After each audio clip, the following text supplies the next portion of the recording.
F'artiklu fit-Times of Malta bit-titlu Skużani, Prim Ministru, Steve Mallia, ex-editor-in-chief tal-istess ġurnal, jikteb dwar ir-reazzjoni tal-Prim Ministru fl-aħħar jiem għal mistoqsijiet dwar l-investigazzjoni tal-assassinju tal-ġurnalista investigattiva Daphne Caruana Galizia. Inkwetak il-fatt li l-moħdwar dan l-assassinju għadu jisri barra?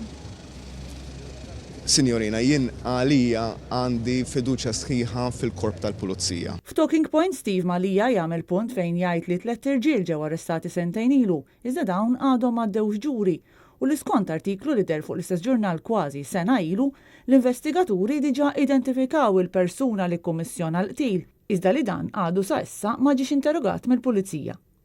Mallia jgħid li rapporti reċenti qed jindikaw li l-qtil hu marbut mad-dinja politika u jargumenta li huwa għalhekk li r-rwol tal-midja isservi l-iskop li jerġa' joħroġ din l-investigazzjoni minn il-filing cabinet u mhux li ostakola il-kors tal-ġustizzja. L-ex-editur jgħid ukoll il-Prim Ministru kontradixxa lilu nnifsu meta mistoqsi jekk jafx min huma l-persuni suspettati wara dan l-assassinju qal li hu m'għandux aċċess għad-dettalji ta' investigazzjonijiet u li anke kieku għandu ma kienx se jagħmilhom pubbliċi. Mallia jargumenta li l-Prim Ministru jew għandu jew m'għandux dettalji.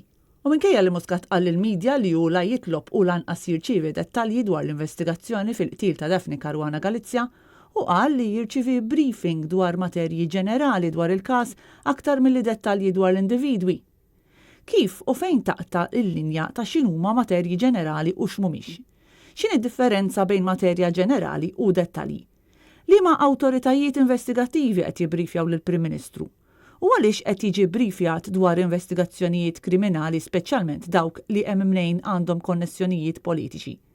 Steve Mallia jistaqsi dawn il-mistoqsijiet u item l-artiklu tiegħu billi jgħid forsi il-Prim Ministru jogħġbu jispjegalna?